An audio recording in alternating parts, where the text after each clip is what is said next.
Aceptar la construcción de un hospital financiado por Joaquín El Chapo Guzmán obliga a mirar de frente el origen de esos recursos. No se trata de una donación privada cualquiera, ni de una inversión social altruista. El dinero que permitió levantar esa infraestructura proviene de una red criminal transnacional, responsable de tráfico de drogas, lavado de activos, asesinatos, secuestros, extorsiones y corrupción a gran escala. Es, en sentido estricto, dinero manchado de sangre. Este tipo de financiamiento plantea una contradicción profunda. Por un lado, la obra realizada, un hospital en este caso, es indiscutiblemente necesaria para una población abandonada. Por otro, aceptar esos recursos es, de algún modo, aceptar el precio oculto con el que fueron obtenidos. Muertes, familias destruidas, comunidades enteras traumatizadas por la violencia y la impunidad. En palabras simples, es como curar una herida con el cuchillo que la provocó. Desde la ética, se abre un dilema clásico. El fin justifica los medios. ¿Podemos considerar positiva una acción financiada por el crimen si genera bienestar en una comunidad necesitada? Para algunos, la respuesta es sí, especialmente si el Estado no cumple con sus obligaciones. Para otros, aceptar esa ayuda implica normalizar la violencia, legitimar a los criminales y perpetuar un sistema donde los derechos dependen de favores delictivos. También tiene implicaciones legales significativas. Según la legislación mexicana y las normativas internacionales en materia de lavado de dinero, cualquier infraestructura construida con recursos provenientes del narcotráfico podría ser incautada, demolida o intervenida por el Estado. Aunque esto rara vez ocurre por razones políticas o sociales, el marco jurídico deja claro que tales obras no pueden considerarse legítimas bajo ningún estándar institucional. Pero aquí es donde surge una nueva capa de complejidad. Para las comunidades beneficiadas, el origen del dinero importa poco. En zonas donde nunca ha existido un hospital, donde las ambulancias no llegan y donde los niños mueren por enfermedades tratables, lo fundamental no es quién construye el edificio, sino que exista. Esta lógica, cruda pero real, ilustra cómo la pobreza extrema puede borrar matices éticos. El narco, en este contexto, no solo actúa como proveedor de servicios, sino como sustituto emocional del Estado. Y el dinero que utiliza, aunque sucio, se limpia simbólicamente ante los ojos de quienes lo reciben. A través de estas obras, el crimen organizado transforma su imagen de enemigo público a benefactor del pueblo. Si el hospital financiado por el Chapo es posible, es porque el Estado ha fallado sistemáticamente. El origen ilícito de los recursos no solo revela la actividad criminal de quien los provee, sino también la precariedad institucional que hace posible, e incluso necesaria, su intervención. Para comprender por qué un hospital financiado por un narcotraficante es recibido con gratitud e incluso celebrado, es necesario mirar más allá del acto mismo y examinar el contexto en el que ocurre. En muchas regiones rurales y periféricas de México, el Estado simplemente no existe. No hay centros de salud, no hay escuelas dignas, no hay caminos transitables ni presencia constante de autoridades. La población vive en una especie de limbo institucional, donde los derechos son aspiraciones lejanas y la precariedad es la norma. Así, cuando el Chapo financia un hospital, no lo hace en competencia con el Estado, lo hace en su ausencia total. Además, la falta de presencia estatal no se limita a lo físico o material. Hay también una ausencia simbólica. El Estado no solo no está, sino que no representa. No inspira confianza ni respeto. La policía es percibida como corrupta, los políticos como distantes y la justicia como inaccesible. En contraste, los líderes del crimen organizado, aunque violentos, son vistos como cercanos, comprensivos y, sobre todo, eficaces. La legitimidad se construye entonces no a través del derecho, sino a través de la utilidad.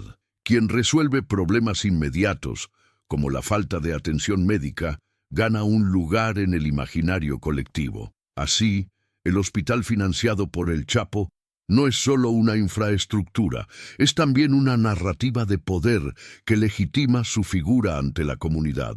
Cuanto más controla el crimen organizado los servicios básicos, más se debilita la institucionalidad democrática. Y cuanto más débil es el Estado, menos posibilidades tiene de recuperar el control del territorio. La población, que debería ser protegida por las instituciones, termina dependiendo de estructuras ilegales que le ofrecen soluciones rápidas, aunque profundamente condicionadas. Y mientras ese vacío persista, el crimen organizado seguirá ocupando el espacio que le corresponde a la democracia. ¿Cómo alguien que ha construido su imperio sobre la violencia, el tráfico de drogas y la corrupción puede, al mismo tiempo, levantar hospitales, pavimentar calles o repartir alimentos? La respuesta está en un fenómeno creciente en América Latina: la narcofilantropía, una estrategia cuidadosamente diseñada para ganar apoyo social, proteger operaciones ilegales y redefinir la imagen pública del criminal. Pablo Escobar en Colombia fue quizás el pionero más emblemático, construyendo barrios enteros, estadios y centros comunitarios mientras su cártel inundaba Estados Unidos de cocaína.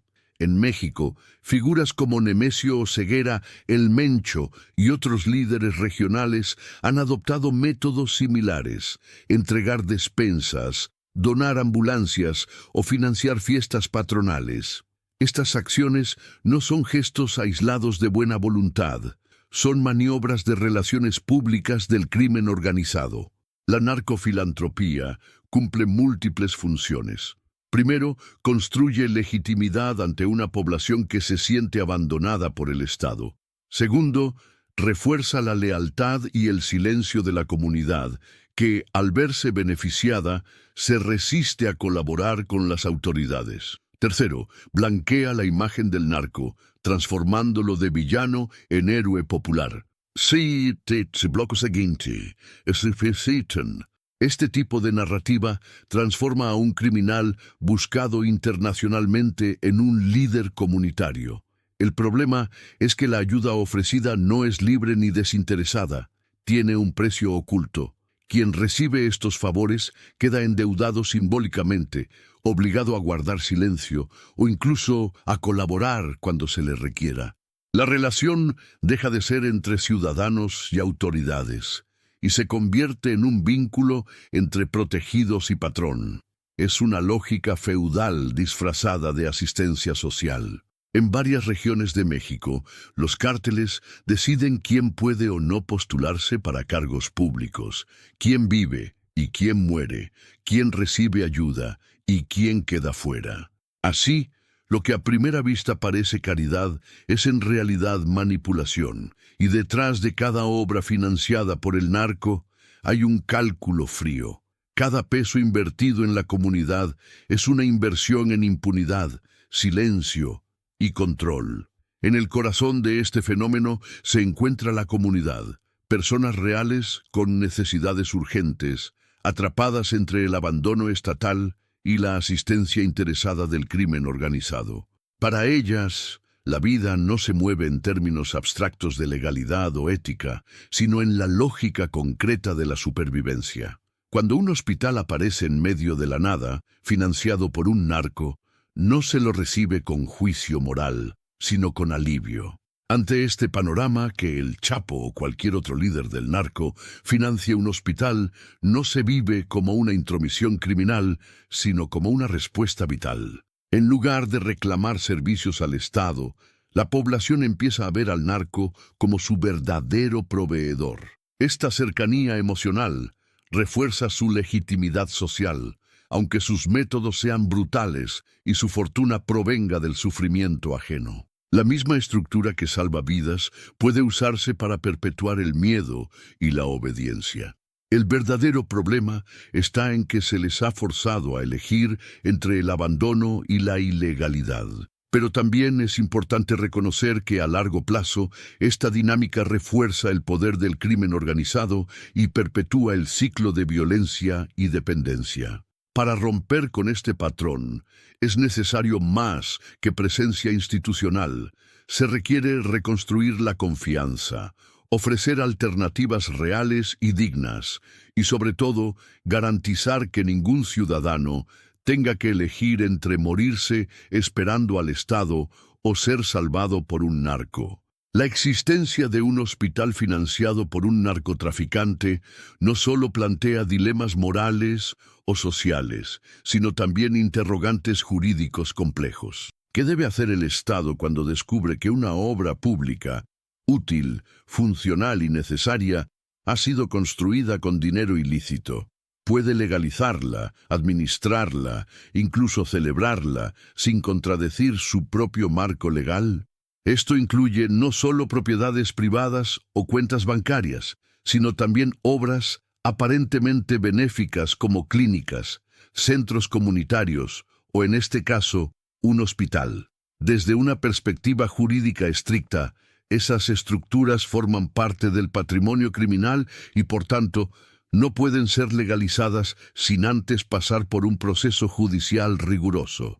Derribar el hospital, clausurarlo, privar a la comunidad de un servicio vital por el solo hecho de su origen. Las autoridades se enfrentan así a un dilema operativo. Hacer cumplir la ley puede significar dañar a la población. No hacerlo puede significar validar tácitamente al narco como actor legítimo. Existen precedentes en América Latina donde el Estado ha optado por intervenir estas obras, es decir, tomarlas bajo su control, sanear su administración y convertirlas en parte del sistema público. Esta vía, aunque razonable desde lo práctico, sigue generando tensiones legales. ¿Es posible apropiarse de una obra criminal sin enviar el mensaje de que el crimen vale la pena? Si los criminales observan que sus inversiones sociales no solo son toleradas, sino absorbidas por el Estado, podrían intensificar este tipo de acciones como estrategia de legitimación. En lugar de debilitar al crimen organizado, se corre el riesgo de institucionalizar su presencia a través de sus obras sociales.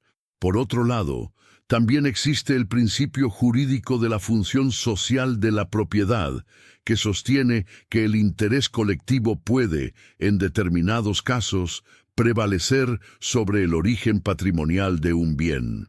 Bajo esta lógica, el Estado podría legalizar el hospital, siempre y cuando garantice la ruptura total con su fuente criminal, se judicialice el caso y se impida cualquier forma de reconocimiento o gratitud pública hacia su financiador. Pero la realidad es que pocas veces se sigue este camino. Además, el uso de dinero sucio para financiar obras públicas plantea un serio problema de precedente jurídico y ético. Si hoy se permite un hospital, ¿qué impediría mañana aceptar escuelas, carreteras o incluso financiamiento electoral proveniente del narco? La línea entre lo útil y lo legal se vuelve cada vez más difusa y con ella la legitimidad del Estado de Derecho. En última instancia, el desafío jurídico no es solo decidir qué hacer con el hospital, sino qué mensaje se quiere enviar como sociedad. Si las leyes solo se aplican cuando no incomodan, y si el crimen organizado puede convertirse en proveedor tolerado de servicios públicos, entonces no solo se legalizan obras, se legaliza en cierta forma el poder del narco sobre la vida cotidiana. Cuando un hospital es construido con dinero de un narcotraficante, no solo se está levantando un edificio, se está enviando un mensaje, y ese mensaje, aunque no se proclame con palabras, tiene un enorme peso simbólico y político. La pregunta de fondo no es solo quién financió la obra, sino quién ejerce el poder en ese territorio. Pero cuando esa función es asumida por actores ilegales, como el crimen organizado, se produce una inversión del orden político. La autoridad formal, el Estado, queda desplazada por una autoridad de facto, el narco, que además de controlar rutas, economías y armas, ahora también ofrece salud, educación o seguridad. Por otro, manifiesta la presencia plena del crimen organizado, no como fuerza clandestina, sino como actor político con capacidad de acción y decisión sobre lo colectivo. La obra deja de ser solo una instalación médica, se vuelve una declaración de poder.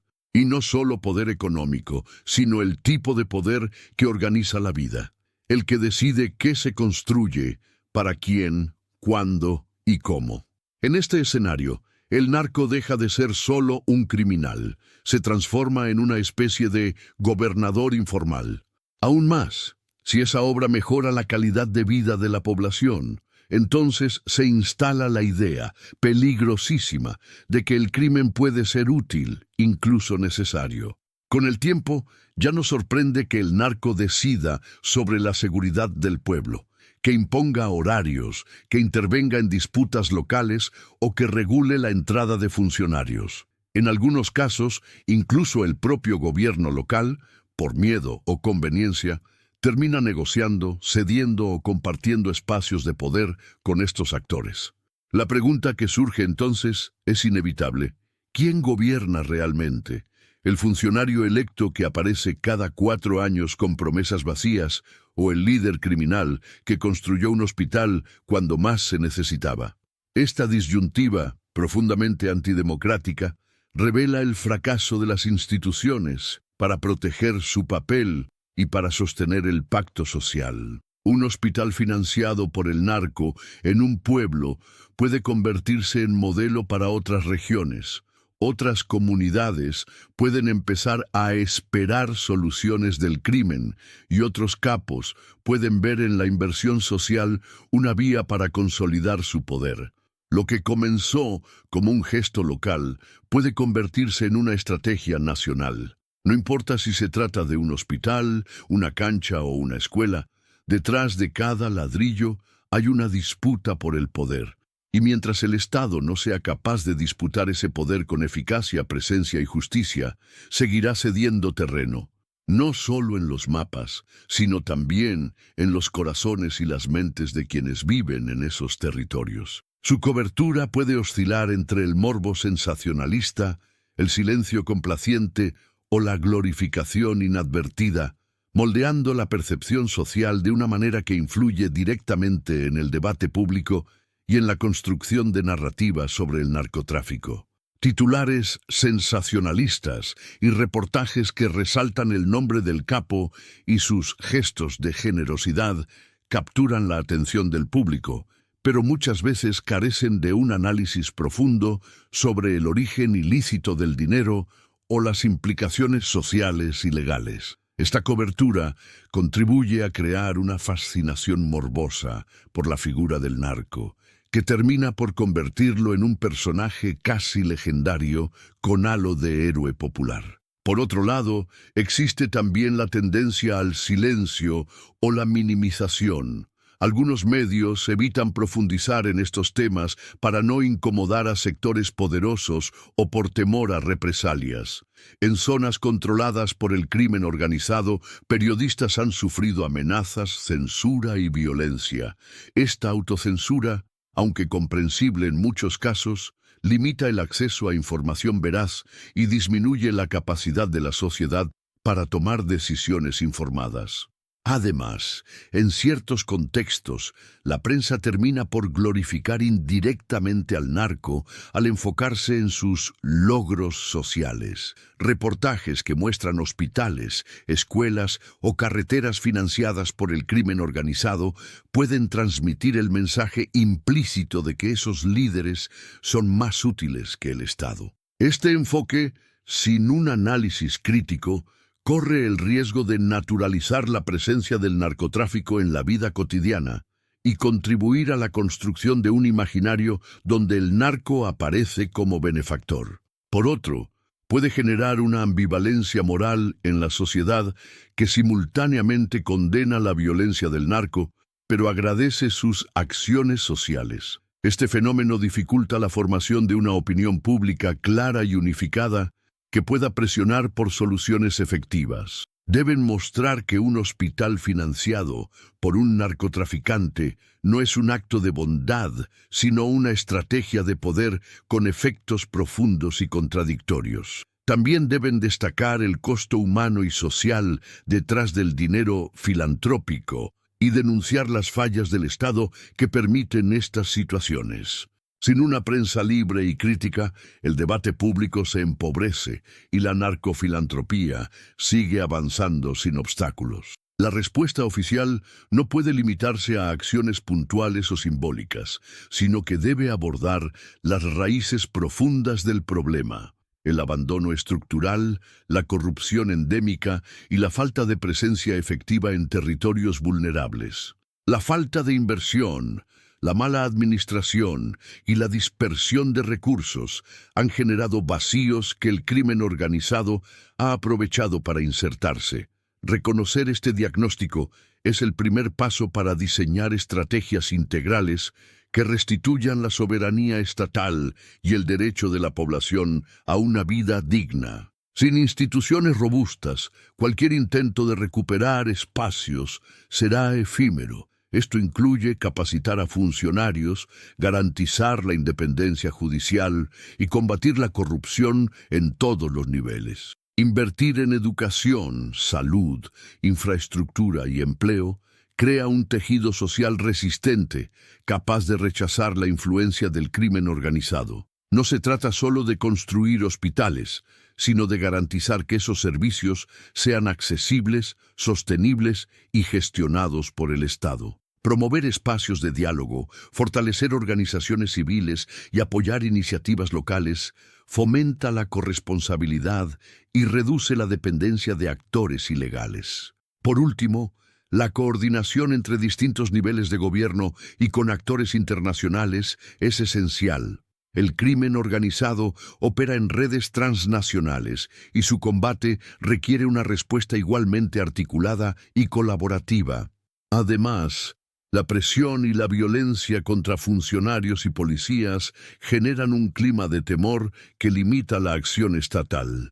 Recuperar los espacios donde el narcotráfico ha impuesto su poder mediante obras sociales no es tarea sencilla, pero es imprescindible para restablecer la legitimidad del Estado y garantizar una democracia sólida y justa. Para ello, es necesario un enfoque integral que no solo combata la violencia y la ilegalidad, sino que también promueva la justicia social y el desarrollo sostenible.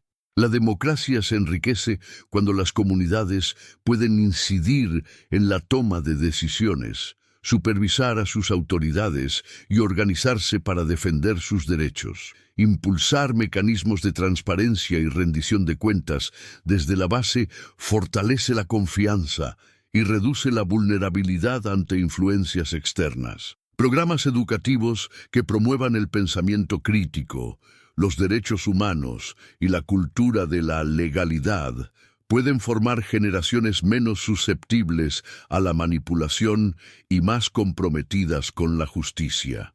Aquí, la inversión pública y privada responsable juega un papel esencial. También es vital fomentar una cultura de paz y reconciliación que ayude a sanar las heridas de la violencia y promueva el diálogo entre actores sociales. La construcción de la paz no solo es la ausencia de violencia, sino la creación activa de condiciones para una convivencia justa y solidaria. La recuperación de estos territorios es un proceso largo y complejo que requiere voluntad política, compromiso social y recursos sostenidos. Pero es también la única vía para que hospitales, escuelas y caminos vuelvan a ser símbolos de un Estado presente y justo, y no de un poder criminal disfrazado de benefactor. Por un lado, muestran la capacidad del crimen organizado para adaptarse, insertarse y construir redes de poder que van más allá de la violencia directa. Por otro, expone las profundas fallas del Estado para garantizar derechos básicos y presencia efectiva en todos los territorios. La esperanza reside en que la sociedad, las instituciones y los gobiernos puedan aprender de estas experiencias para fortalecer el Estado de Derecho y la justicia social. La realidad, sin embargo, recuerda que ese camino es largo, lleno de obstáculos y no exento de retrocesos. Por eso, las respuestas deben ser integrales, combinando la acción legal, la reconstrucción social y la transformación política. Requiere compromiso, valentía y una visión clara. Construir un país donde la justicia social sea una realidad para todos y donde ninguna obra, por útil que sea, pueda ocultar la sombra del crimen.